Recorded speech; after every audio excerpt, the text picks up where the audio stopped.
You cannot change people's perception of you.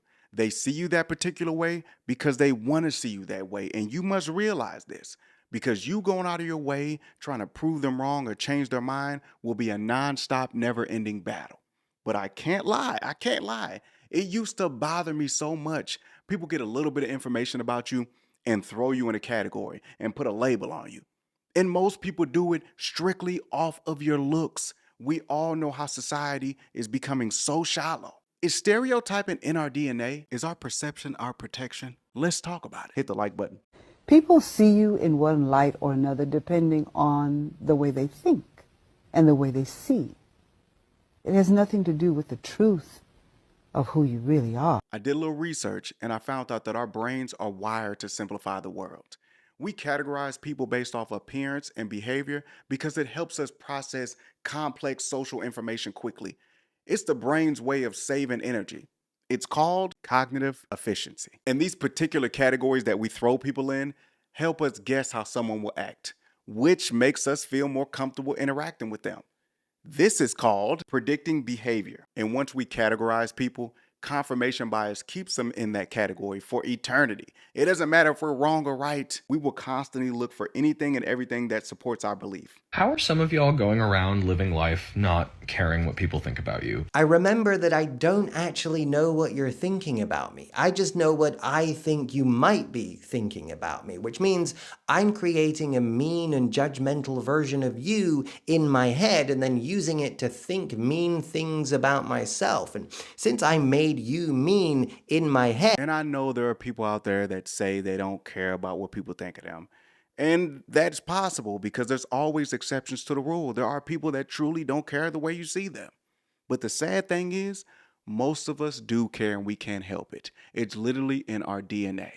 Let me explain. For our ancestors, you know, the cavemen and cave women, I don't know if cave women was a thing, but acceptance into a social group was for survival and reproduction. If you was accepted into the tribe, you would be protected. They would share resources with you. You might even find a mate within the new group. But I always used to think about that. Like, it's very normal for a teen in high school to always want to be accepted into a group. Now that I found out, it's actually hot wired in our head to actually, If you're enjoying the video so far, make sure you hit that like button. It helps me out a lot. The beauty you see in anything is a reflection of the beauty in you. Whenever a woman comes up to me and compliments me, I always say I'm a reflection of you, because she wouldn't have been able to recognize beauty in someone else if she didn't have that beauty and love inside of herself. Which is also why I never get offended when I meet people with weird, insecure vibes, because I know that they're lacking something inside that has nothing to do with me. I'm even more kind to those people because I know they need it. And the sad thing is, even the most evil people in the world understand our human nature, understand our bad habits and our instincts, and they use it against us to manipulate us into assuming that they're not cold-blooded killers. Ted Bundy, the serial killer, was charismatic, educated, came across as charming and approachable. John Wayne Gacy, the serial killer, was very active in community events, even dressed up as a clown and entertained children at parties. And Jeffrey Dahmer. I know it's hard to believe, but if you go back and watch these interviews with these cold-blooded killers, if you just watch them talk without knowing the backstory, you would assume that they was regular people, which is terrifying. Are you angry? Sure, I get angry. Very, very angry and indignant. I don't like being locked up for something I didn't do, and I don't like my liberty taken away, and I don't like being treated like an animal, and I don't like... So the bad news is most of us can't help it. We do and will always care about how people see us. But the good news is there's just different levels of caring. For example, the lowest level of caring is wanting to be respected in society. If you want to be respected, you have to care a little bit. You can't just go outside looking any type of way. You can't have your hair all over the place or have food stains all over your body because your appearance matters. And of course, if you want to be respected, you also have to be respectful. So how you carry yourself matters too. And there's some more good news. There are two types of caring.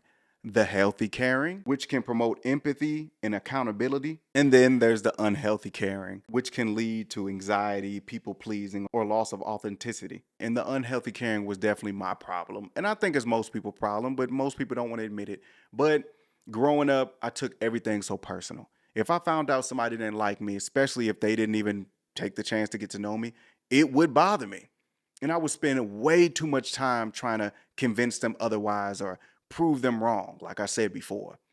And it's not healthy. It isn't. Because now you do become a people pleaser. You are trying to go around making people like you.